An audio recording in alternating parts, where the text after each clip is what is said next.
네, 안녕하세요. 드디어 금요일입니다. 금요일까지 오시느라 참 고생 많으셨고요. 일주일 동안 출퇴근하시느라 참 고생 많으셨습니다. 제가 기도로 오늘 시간을 시작하도록 하겠습니다. 하나님 감사합니다. 우리가 오늘도 말씀을 펴서 주님도 또 알아가기 원합니다. 우리에게 우리의 지식과 우리의 능력을 의지하지 않게 하시고 하나님께서 우리의 마음을 감동시키셔서 말씀 안에 계시는 하나님을 만나고 돌아갈 수 있게 주님께서 인도하여 주시옵소서. 모든 말씀 살아계신 예수님 이름으로 기도드렸습니다. 아멘. 오늘 우리가 함께 볼 말씀은 갈라디아서 3장 10절부터 14절의 말씀입니다. 갈라디아서 3장 10절부터 14절의 말씀을 함께 보도록 하겠습니다. 우리가 갈라디아서 말씀을 보기 전에 갈라디아에 있는 교회의 배경을 우리가 배우면 조금 더 오늘 말씀을 이해하기에 조금 더 수월할 수 있다고 생각을 해서 간략하게 설명하고 말씀 공부 진행을 계속 하겠습니다. 갈라디아에 나오는 교회는 유대인이 아닌 이방인들로 만들어져 있는 교회로 볼 수 있습니다. 지저스 무브먼트가 시작되면서 유대인이 아닌 즉 이방인들에게도 복음이 들어가고 그들이 예수를 믿게 되기 시작하는데요. 이스라엘 사람들이 이것을 보면 이스라엘에 있는 유대인들이 이것을 보면서 본인들이 지켜왔던 율법을 지키지 않는 것을 보면서 그들에게 가서 그들이 따르던 율법 중에 할례라는 것을 받아야 진정한 하나님의 자녀가 될 수 있다라고 겉된 복음을 주장하기 시작해요. 이것을 들은 바울은 마음이 아파하면서 갈라디아에게 편지를 쓰기 시작합니다. 그래서 오늘 본문을 우리가 함께 보도록 하겠습니다. 10절부터 함께 볼게요. 율법의 행위에 근거하여 살려고 하는 사람은 누구나 다 저주 아래에 있습니다. 기록된 바 율법책에 기록된 모든 것을 계속하여 행하지 않는 사람은 다 저주 아래에 있다 하였습니다. 바울은 율법의 행위에 근거하려고 살려고 하는 사람들을 다 저주 아래에 있다고 표현을 해요. 왜 그랬을까요? 우리가 아는 이 율법은 마운트 사나이에서 모세에게 주어졌었습니다. 그리고 이 율법은 두 가지 역할을 했다는 걸 볼 수 있어요. 첫 번째 역할은 이스라엘 백성들이 믿음을 지킬 수 있게 기준이 되었다는 것을 볼 수 있어요. 이것은 하나님이 싫어하시는 것 그리고 좋아하시는 것을 명확하게 알려주면서 해야 하는 것, 해야 하지 말라는 것을 명확하게 알려줬죠. 그리고 두 번째 역할은 이스라엘의 죄를 명확하게 드러냈었어요. 그들이 짓고 있는 것들이 하나님이 기뻐하지 않는 것이라는 것을 명확하게 알려줬다는 것을 우리가 볼 수 있어요. 이것을 두 가지로 같이 봐서 우리가 알 수 있는 것은 하나님이 요구하시는 삶은 이들은 살지 못했다는 것을 알 수 있고요. 본인 스스로가 왕이 됐다는 것을 반복적으로 우리가 볼 수 있어요.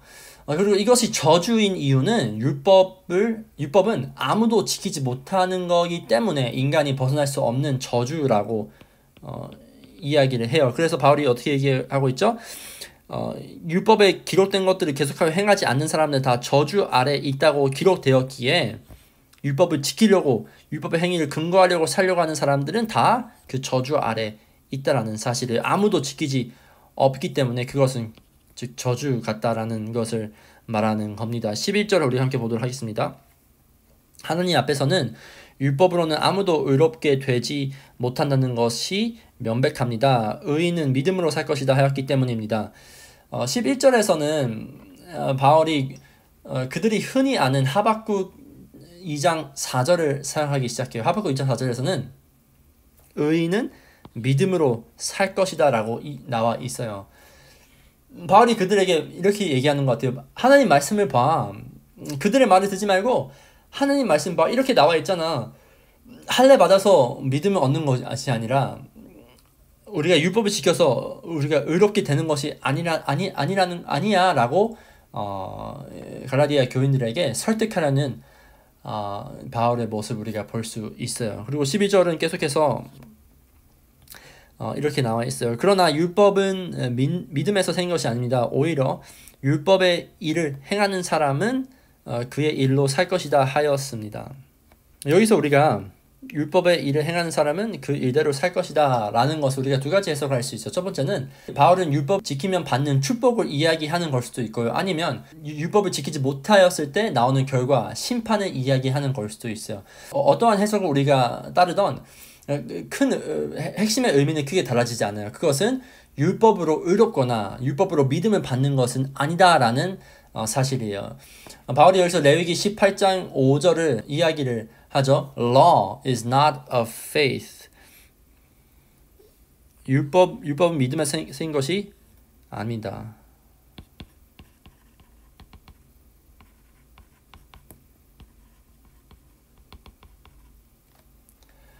13절 계속해서 읽을게요. 아이고.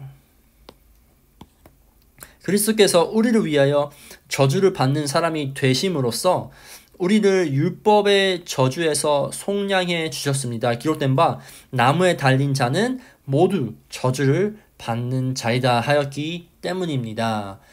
저주는 율법의 불순종의 결과인 것을 우리가 알아야 돼요. 저주인 이유는 율법의 불순종 결과. 하지만 하나님께서는 그 저주를 예수님의 십자가의 사건으로 통해서 없애주셨어요. But why? 하나님께서 왜 그러셨을까요? 율법으로서 나오는 구원, 즉 율법 구원은 우리 스스로를 바라보게 해요. 내가 이것만 지키면, 조금만 더 참으면, 내가 할례를 하면, 내가 사바스를 지키면, 내가 조금만 더 희생하면 그러면 나는 믿음이 괜찮아질 거야 라고 나를 포인트아웃 하는 것을 우리가 볼 수 있고요. 믿음으로 구원은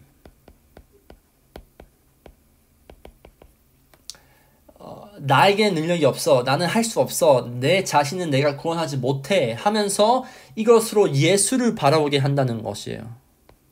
예수님은 할 수 있어, 예수님은 힘이 있어, 예수에게는 능력이 있어 라고 예수를 가리키기 때문에 그래서 바울은 그렇게 이야기하는 것을 우리가 볼 수 있어요.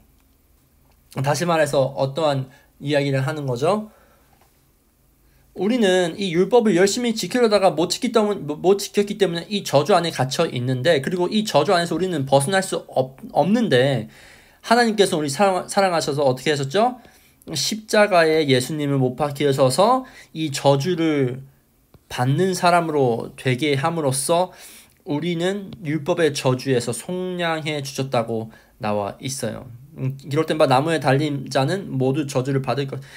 여기서는 바로 나무에 달린 자, 이것을 바로 예수로 우리가 이해할 수 있다는 사실이죠. 14절 우리 함께 읽도록 할게요. 그것은 아브라함에게 내리신 복을 그리스도 예수 안에서 이방 사람들에게 미치게 하시고 우리로 하여금 믿음으로 말미암아 약속하신 성령을 받게 하시려는 것입니다. 예수님의 십자가에 못 박히심은 아브라함에게 주신 축복이 이스라엘에게만 향하는 것이 아니라 이제는 이방인, 즉 모두를 위한 하나님의 축복이라는 사실을 우리가 알 수 있어요. 하나님의 십자가의 사건. 더 이상 이스라엘 사람들만 해당되는 것이 아니라 뭐라고 했죠? 아브라함에게 내리신 복은 그리스도 안에, 여기서 하이라이트 할게요. 예수 안에서 이방 사람들에게. 그래서 우리는 예수님의 십자가를 믿으면 모든 사람들이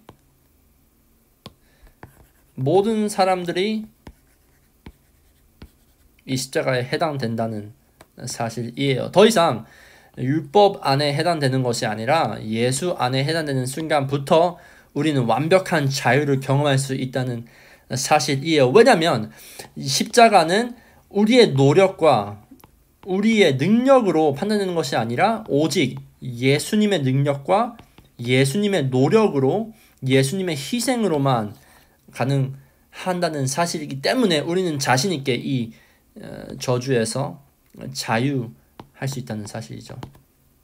여러분은 어떤가요?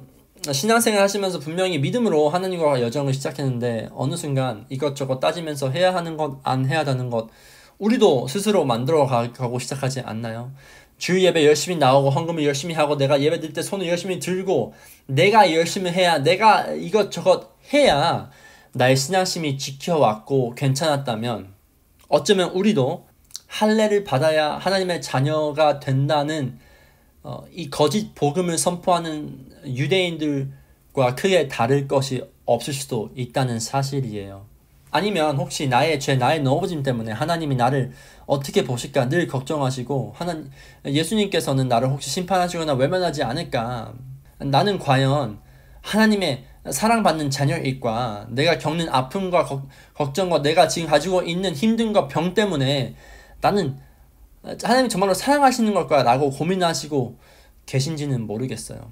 하지만 오늘 좋은 소식은 여러분의 어떠한 doing 때문에 여러분들의 구원이 왔다 갔다 하지 않는다는 사실이에요. 만약에 우리의 구원이 우리의 노력 가운데 왔다 갔다 한다면 우리는 지금 당장 구원이 없어진다고 볼 수 있어요. 하지만 정말로 다행히도 구원 자체는 하나님 안에 속하기 때문에 더욱더 나아가서 구원 자체는 예수님의 십자가의 doing 때문에 가능한 거기 때문에 우리는 이제 자신있게 나는 형편은 없지만 나는 여전히 죄 가운데서 반복적으로 넘어지지만 예수님께서 나를 붙드시고 예수님 이름 안에 능력이 있기 때문에 예수님이 나를 그 죄 가운데에서 빼올 수 있기 때문에 우린 자신있게 하나님 앞에 나아갈 수 있다는 사실이에요. 그리스도의 십자가에 못 박힘이 나와 아무 관계 없는 것처럼 나의 열심과 나의 노력을 요구하는 신앙생활에서 예수 십자가의 사건이 나의 모든 삶의 측면에 영향이 가는 삶으로 변해가는 놀라운 경험이 있길 간절히 소망합니다. 제가 기도하겠습니다.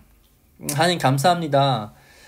말씀에 나와 있는 것처럼 우리의 노력, 우리의 행위에 따라서 구원이 있는 것이 아니라 오직 예수님의 죽음과 부활 때문에 구원이 있다는 것을 우리 마음 가운데에서 진짜로 믿겨지게 하시고 우리가 더 이상 나의 노력으로 나의 신앙생활을 지키려는 것이 아니라 매일매일 우리가 십자가의 사랑을 바라보면서 예수님의 십자가의 사건을 기억하면서 나의 구원은 나에게 있는 것이 아니라 하나님께 있다는 것을 기억하면서 살아갈 수 있는 우리 빛의 교회 성도님이 될 수 있게 주님께서 인도하여 주시옵소서. 이 모든 말씀 살아계신 예수님 이름으로 기도드렸습니다. 아멘.